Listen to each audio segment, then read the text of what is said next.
अगर आपको ऐसी ही एजुकेशनल और एग्जाम ओरिएंटेड वीडियोस पसंद है तो हमारे YouTube चैनल ज्ञान मंदिर को सब्सक्राइब करना ना भूलें।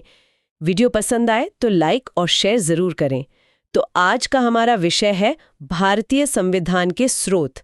ये एक ऐसा टॉपिक है जिसे अक्सर बस एक लिस्ट की तरह पढ़ा दिया जाता है कि ये यहाँ से लिया वो वहाँ से लिया। बिल्कुल, पर आज हम इसे एक लिस्ट की तरह नहीं बल्कि एक कहानी की तरह समझेंगे।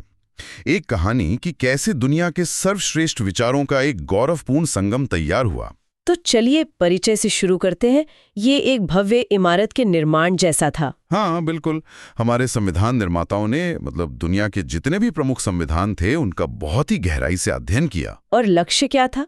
लक्ष्य था भारत की जो अनूठी सामाजिक, सांस्कृतिक और राजनीतिक परिस्थितियां हैं उनके लिए सबसे उपयुक्त शासन प्रणाली बनाना। इसे ऐसे समझिए जैसे आप दुनिया के सबसे बेहतरीन आर्किटेक्चरल डिजाइन देख रहे हैं, उनसे प्रेरणा ले रहे हैं, लेकिन जो नींव है, जो इमारत की संरचना है, वो पूरी तरह से भारतीय मिट्टी के अनुकूल है। सही बात है। तो ये नकल नहीं थी। नहीं, बिल्कुल नहीं।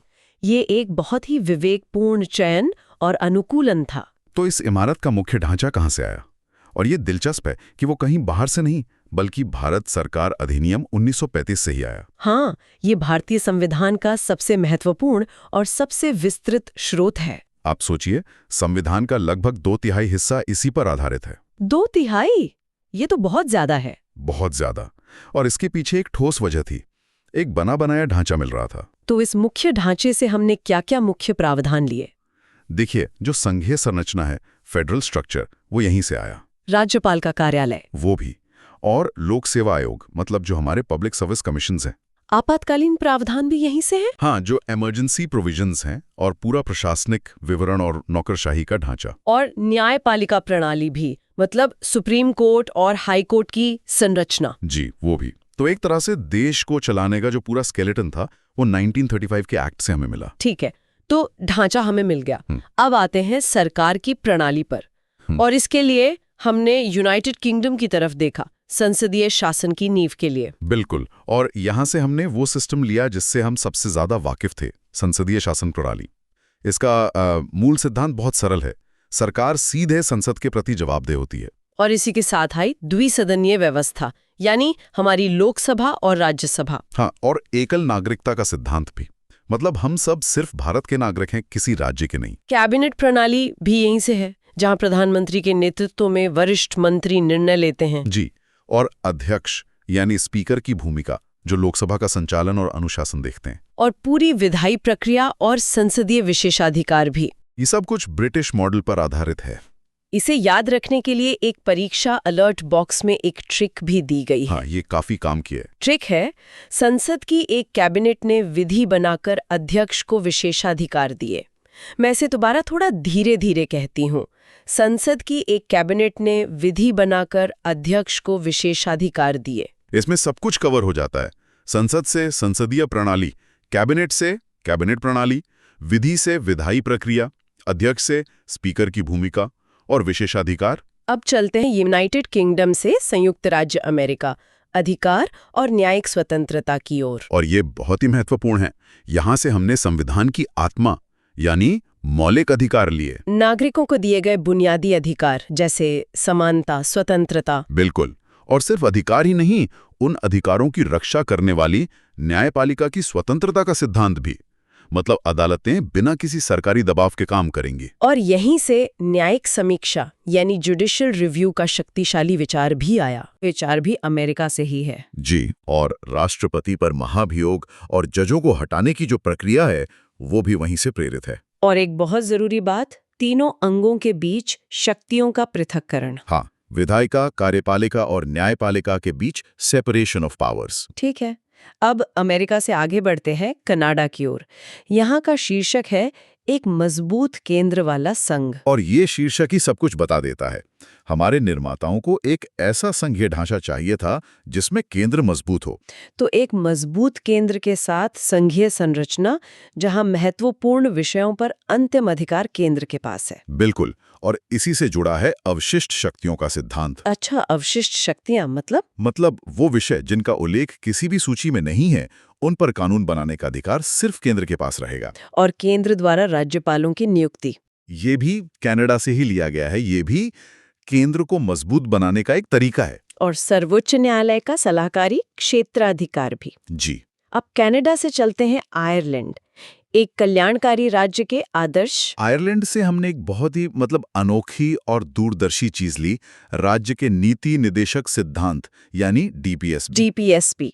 तो ये सरकारों के लिए एक तरह का मार्गदर्शन है। हाँ, ये गाइड बुक है जो बताती है कि लोगों के सामाजिक और आर्थिक कल्याण को बढ़ावा देने के लिए क्या करना चाहिए। और राज्यसभा में सदस्यों का नामांकन। बिल्कुल, राष्ट्रपति द्वारा साहित्य, विज्ञान, कला और समाज सेवा जैसे क्षेत्रों से 12 विशेषज्ञों का मनोनयन।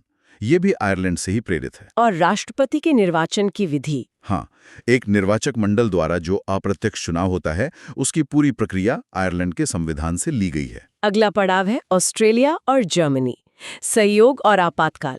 पहले ऑस्ट्रेलिया की बात करते हैं। ऑस्ट्रेलिया से जो सबसे महत्वपूर्ण चीज आई वो है समवर्ती सूची, कॉन्कर इंटरेस्ट, जिस पर केंद्र और राज्य दोनों कानून बना सकते हैं। सही। और संसद की संयुक्त बैठक का प्रावधान भी, मतलब लोकसभा और राज्यसभा के बीच अगर कोई गतिरोध हो तो उसे दूर करने के लिए। देश के भीतर व्यापार और मेलजोल की स्वतंत्रता भी यहीं से है। जी। अब आते हैं जर्मनी के वाइमर संविधान पर। यहाँ से हमने आपातकाल के दौरान मौलिक अधिकारों के निलंबन का प्रावधान लिया। हाँ, लेकिन इसमें एक बहुत जरूरी शर्त है। क्या? कि जीवन और व्यक्तिगत स्वतंत्रता के अधिकार को छोड़कर बाकी अधिकार निलंबित होंगे। अनुच्छेद 21 कभी सस्पेंड नहीं होगा। इनके अलावा भी कुछ अन्य प्रेरणा स्रोत थे, न्याय, समता और विधि। इसमें सबसे पहले आता है सोवियत संघ, जो अब रूस है। यहाँ से हमने मौलिक कर्तव्य लिए। जी, फंडामेंटल ड्यूटीज, और साथ ही प्रस्तावना में जो न्याय के आदर्श हैं वो भी। सामाजिक, आर्थिक और राजनीतिक न्याय। बिल्कुल, ये तीनों आदर्श सोवियत संघ से प्रेरित हैं। फिर है फ्रांस। फ्रांस से हमने 2 बहुत बड़ी चीजें ली। एक तो गणतंत्रात्मक स्वरूप, मतलब देश का प्रमुख एक चुना हुआ व्यक्ति होगा, वंशानुगत नहीं। सही। और दूसरा स्वतंत्रता, समता और बंधुत्व के महान आदर्श, जो हमारी प्रस्तावना की जान है। और एक देश है जापान। जापान से एक बहुत ही टेक्निकल लेकिन महत्वपूर्ण सिद्धांत लिया गया, कानून द्वारा स्थापित प्रक्रिया, प्रोसीजर एस्टैब्लिश्ड बाय लॉ। जी। और अब आखिर में दक्षिण अफ्रीका। समय के साथ बदलाव की शक्ति। हाँ, क्योंकि कोई भी संविधान हमेशा के लिए पत्थर की लकीर नहीं हो सकता। तो संविधान में संशोधन की प्रक्रिया हमने दक्षिण अफ्रीका से ली है। जी, ये एक ऐसी प्रक्रिया है जो न बहुत ज्यादा लचीली है, न बहुत ज्यादा कठोर, एक संतुलित प्रक्रिया। और एक और चीज, राज्यसभा के सदस्यों का चुनाव। हाँ, जो एकल संक्रमणीय मत द्वारा आनुपातिक प्रतिनिधित्व के आधार पर होता है, वो तरीका भी दक्षिण अफ्रीका से लिया गया है। तो ये तो हुई वैश्विक प्रेरणा। चलिए एक नजर में इसे फिर से देखते हैं। बिल्कुल, एक क्विक रिकैप करते हैं। यूके, संसदीय प्रणाली, एकल नागरिकता। यूएसए, मौलिक अधिकार, न्यायिक समीक्षा। फ्रांस, गणराज्य, स्वतंत्रता। आयरलैंड, नीति निर्देशक सिद्धांत यानी डीपीएसपी। सोवियत संघ, मौलिक कर्तव्य, न्याय।